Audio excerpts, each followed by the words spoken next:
Hello दोस्तों, quick में आपका स्वागत है। आज हम लोग बिहार की आर्थिक समीक्षा के बारे में बात करेंगे। 2022-23 की आर्थिक समीक्षा के आंकड़े आ गए हैं। बिहार सरकार द्वारा क्या क्या नई नई योजनाएं शुरू की गई हैं, क्या बिहार की स्थिति क्या है, उसकी आर्थिक समीक्षा की गई, इकोनॉमिक सर्वे किया गया है। और वो बहुत ही इंपॉर्टेंट है कि बिहार जो है कि वास्तविक स्थिति क्या है, ये आर्थिक समीक्षा में बताया जाता है।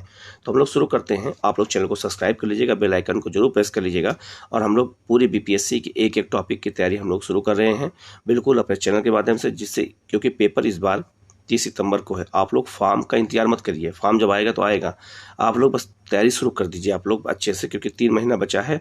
और पेपर जिस तरह से बदलाव हो रहा है उस तरह से देखा जाए तो बहुत ज़्यादा डीपली जाके तैयारी करनी पड़ेगी, इसलिए बहुत अच्छे से तैयारी करनी है। और हमारे चैनल द्वारा पूरी कोशिश की जाएगी कि आपको हर टॉपिक के क्वेश्चन, आपको हर टॉपिक के जो है आपको वीडियो आपको उपलब्ध कराया जाए। तो आप लोग चैनल को जरूर सब्सक्राइब कर लीजिएगा, बेल आइकन को जरूर प्रेस कर लीजिएगा, जिससे हम लोग जो है लगातार आपको क्लास मिलती रहे। हम लोग शुरू करते हैं। सबसे पहले ये जान लीजिएगा, बिहार में जो बजट पेश होता है उसमें पैसा आता कहाँ से है। पैसा जब मान लीजिए बिहार सरकार के पास 100% जो पैसा आता है, वो पैसा कहाँ कहाँ से आता है देख लीजिएगा। उसका सबसे बड़ा हिस्सा कौन सा है? केंद्रीय करों में राज्यों का हिस्सा 39.20 पैसा जो है परसेंट पैसा बिहार को कहाँ से मिलता है? केंद्रीय करों में राज्यों के हिस्से के रूप में। सबसे बड़ा यही है। आपसे पूछा जा सकता है कि बिहार में सबसे अधिक बजट में पैसा कहाँ से मिलता है, तो ये बहुत महत्वपूर्ण याद रखेगा। तो याद रखेगा ये केंद्रीय करों में राज्यों के हिस्से से बिहार को सबसे ज़्यादा पैसा मिलता है, ये याद रखना है। दूसरा सबसे बड़ा जो हिस्सा है वो है केंद्र सरकार से सहायता अनुदान, लगभग 20% है। इसके बाद जो है दूसरा जो सबसे बड़ा हिस्सा है, और वो है आपका, याद रखिएगा, राज्य सरकार के कर राजस्व से 18.96% पैसा प्राप्त होता है, जबकि लोक ऋण से जो है 18.82% पैसा प्राप्त होता है बिहार सरकार को। और जो है जो राज्य का कर भिन्न राजस्व जो है उसे 2.48 पैसा, और ऋणों की वसूली से 0.16 पैसा। तो कभी कभी एग्जाम में ये क्रम से पूछ देता है कि कितना % पैसा खर्च किया गया है बजट में, कहाँ से रुपया आया है और कहाँ रुपया जा रहा है, तो वो आपसे पूछा जा सकता है। इसलिए इन पूरे डाटा को आप लोग ध्यान से देखेंगे तो आपको बिल्कुल याद हो जाएगा। और अलग अलग सबका भाग इसलिए अलग अलग कर दिया गया है डायग्राम के माध्यम से, जिससे आपको आसानी से समझ में बिल्कुल आ जाए। ठीक है, तो रुपया कहाँ से आता है ये उसका अलग अलग % आपको दे दिया गया है, आपको इसको रट के बिल्कुल याद कर लेना है। ठीक है, यहाँ से क्वेश्चन हमेशा रहेंगे, याद रखिएगा। दूसरा है रुपया जाता कहाँ है। ठीक है, रुपया कहाँ जाता है अगर देखा जाए तो सबसे अधिक सामाजिक व्यय पे, याद रखिएगा, सामाजिक सेवा पे सरकार सबसे ज़्यादा पैसा खर्च करती है। 38.14%, 38.14% पैसा सामाजिक सेवा पे बिहार सरकार खर्च करती है। और दूसरा सबसे बड़ा हिस्सा है आर्थिक सेवा में।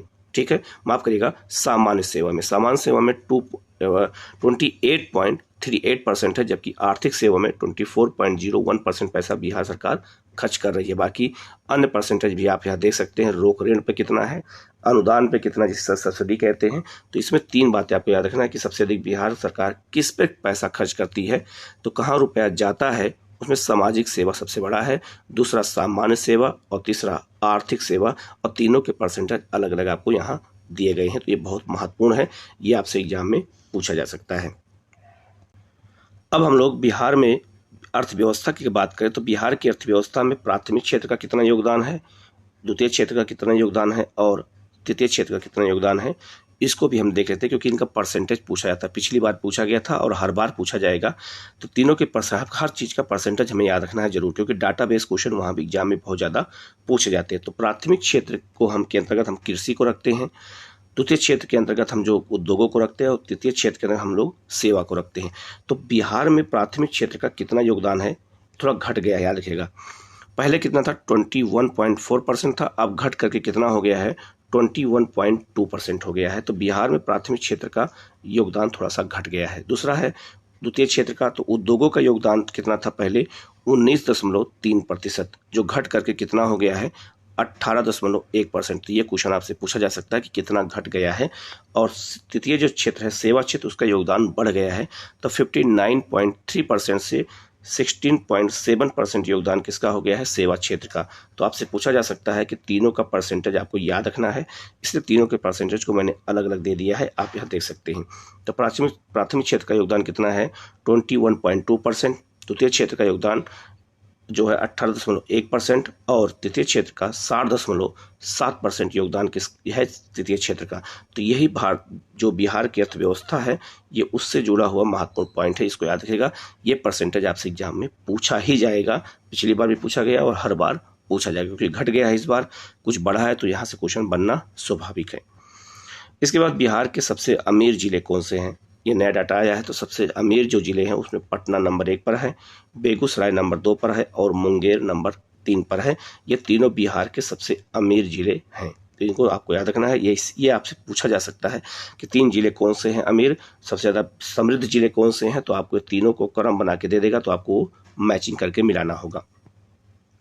इसके अलावा बिहार के सबसे गरीब जिलों की बात किया जाए तो बिहार का जो सबसे गरीब जिला है वो है शिवहर है, शिवहर के बाद अररिया है, अररिया के बाद सीतामढ़ी है। ये तीनों बिहार के सबसे गरीब जिले हैं।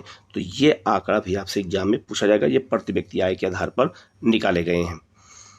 इसके बाद और कुछ डाटों की बात कर लें तो 2020-21 में बिहार में शुद्ध बुआई क्षेत्र कितना था, याद रखिएगा 50.5%, जबकि फसल गहनता कितनी है 1.44%। ये दोनों डाटा याद रखिएगा, ये आपसे पूछा जाएगा कि बिहार में शुद्ध बुआई क्षेत्र कितना है और फसल की गहनता कितनी है, ये आपसे पूछा जा सकता है, याद रखिएगा।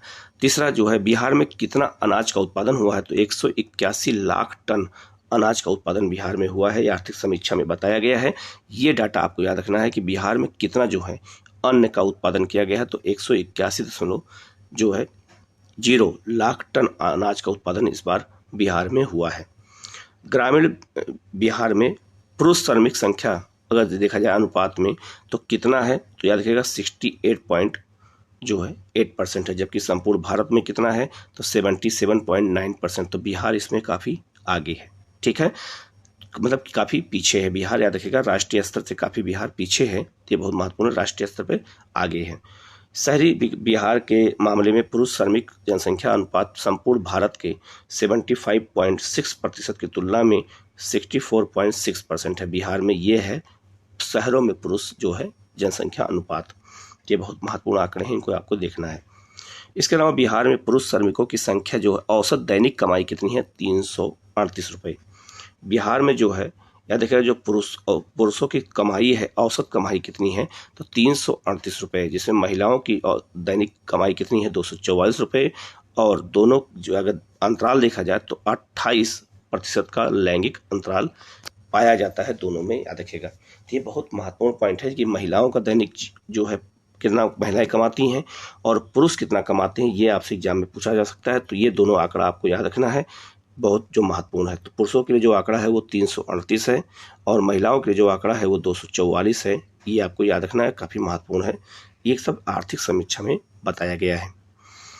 इसके बाद में मुख्यमंत्री डिजिटल स्वास्थ्य सेवा क्रियान्वयन पायलट आधार पर मुजफ्फरपुर में शुरू किया गया है। मुख्यमंत्री डिजिटल स्वास्थ्य सेवा की शुरुआत कहाँ की गई है, ये मुजफ्फरपुर में की गई है। अब धीरे धीरे इसको 37 अन्य जिलों में बढ़ाया जाएगा, क्योंकि बिहार में 38 जिले हैं तो 37 जिलों में उसको धीरे धीरे बढ़ाया जाएगा। पहली बार शुरुआत मुजफ्फरपुर से की गई है, तो ये बहुत महत्वपूर्ण पॉइंट है, पूछा जाएगा। इसके अलावा राज्य में बिजली की उपलब्ध क्षमता कितनी है, तो याद रखिएगा 6422 मेगावाट थी, जो बढ़ करके कितना हो गया है 7785 मेगावाट। ये आपसे पूछा जाएगा कि बिहार में बिजली की जो है उत्पादन क्षमता कितनी है, तो 7785 मेगावाट है। ये बहुत महत्वपूर्ण है, इसको याद रखिएगा। और बिजली के उत्पादन को मेगावाट में ही नापते हैं, लेकिन बिजली की खपत को वितरण को किलोवाट में मापा जाता है, ये भी आपको याद रखना है। इसके अलावा मनरेगा के तहत रोजगार उपलब्ध कराने में परिवारों की संख्या वो 2017-18 में 22.5 लाख से बढ़ करके 2021-22 में ये 48 लाख हो गई है। मतलब ये हुआ कि मनरेगा के तहत बिहार में रोजगार जो उपलब्ध कराया गया है वो 48 लाख परिवारों को उपलब्ध कराया गया है। बहुत महत्वपूर्ण पॉइंट है। इसका मतलब है जो है दुगने से ज़्यादा वृद्धि हुई है 3-4 सालों के अंतर्गत। तो बिहार में जो है रोजगार जो उपलब्ध कराया गया है खासकर मनरेगा के तहत, ये बहुत महत्वपूर्ण पॉइंट याद रखिएगा। 48 लाख परिवारों को जो है ये रोजगार मनरेगा के तहत दिया गया है। बच्चों की जनसंख्या जो है 4.98 करोड़ होने से बिहार में 48% आबादी 0 से 18 वर्ष की है। तो आधी आबादी किसकी हो गई है बिहार में, तो 0 से 18 वर्ष की केवल बच्चों की और युवा वर्ग की आबादी है। ये भी आपसे डाटा एग्जाम में पूछा जाएगा कि बिहार में लगातार युवाओं की संख्या जो बढ़ रही है उसका क्या कारण है। नेक्स्ट है, राज्य सरकार ने 2013-14 में से बाल बजट तैयार शुरू किया है। क्या देखिएगा, 2013-14 से हम जो बिहार में बाल बजट भी बनाया जाता था, इसको एक फैक्ट के रूप में आपको याद रखना है। 1 जुलाई 2022 से राज्य में एक बार उपयोग होने वाले प्लास्टिक के उत्पादन, भंडारण, आयात, वितरण, बिक्री और उपयोग पर निषेध कर दिया गया है, मतलब रोक दिया गया है।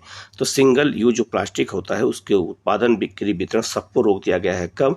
1 जुलाई 2022 से। ये आंकड़ा भी आपको याद रखना है, ये डेट आपको याद रखना है कि पूछा जाएगा कि बिहार में सिंगल यूज प्लास्टिक को कब से बैन किया गया है, तो 1 जुलाई 2022 से बैन किया गया है। इसके बाद है, स्थिर मूल्य पर सकल राज्य घरेलू उत्पाद कितना है बिहार का, तो 10.98% की वृद्धि हुई है सकल राज्य उत्पादन में। ये बहुत महत्वपूर्ण है, याद रखिएगा, ये डाटा पूछा जाएगा। इसके अलावा राज्य का सकल घरेलू उत्पादन वर्तमान मूल्य पर कितना है, तो 6,75,448 करोड़ रुपए है। ये बिहार का सकल घरेलू उत्पाद वर्तमान मूल्य पर है, जबकि स्थिर मूल्य पर कितना है, तो 4,28,065 करोड़ रुपए का है। ये डाटा भी आपको याद रखना है। इसके बाद में 2021-22 में राज्य का निवल राज्य जो है राज्य घरेलू उत्पाद अगर देखा जाए तो 6,14,431 करोड़ रुपए था, जो है स्थिर मूल्य पर कितना था, तो 3,82,284 करोड़ रुपए। तो ये डाटा भी आपको याद रखना है, ऐसे डाटा एग्जाम में आपसे पूछे जाएंगे। इसके अलावा बिहार का प्रति व्यक्ति सकल घरेलू उत्पाद वर्तमान मूल्य पर कितना है, तो 54,383 रुपये है, जो पहले कितना था, तो 34,465 था। तो बढ़ के कितना हो गया बिहार का, ये डाटा भी आपको याद रखना है कि पूछा जाएगा बिहार की प्रति व्यक्ति सकल राज्य घरेलू उत्पाद वर्तमान में कितना है, तो बताना होगा 54,384 रुपये। तो ये बिहार की समीक्षा, आर्थिक समीक्षा से जुड़े हुए महत्वपूर्ण आंकड़े थे, इनको मैंने आपको बता दिया है। आप इनको वीडियो को अच्छे से देख करके नोट्स बना लीजिएगा, बार बार इनकी प्रैक्टिस करेंगे तो आपको याद हो जाएगा। इसके अलावा आर्थिक समीक्षा और बजट के सारे क्वेश्चन भी हम उपलब्ध आपको कराएंगे, क्वेश्चन फॉर्म में रहेगा, तो आपको याद करने में बिल्कुल आसानी होगी। तो उसका भी क्वेश्चन बहुत जल्दी आपको मिल जाएगा। इसमें आप याद रखिएगा रुपया कहाँ से कहाँ जाता है और रुपया कहाँ पर आता है, ये डाटा को बिहार के संदर्भ में हमेशा याद रखिएगा, यहाँ से क्वेश्चन आपसे पूछे ही जाएंगे। ठीक है, तो ये बहुत महत्वपूर्ण पॉइंट थे।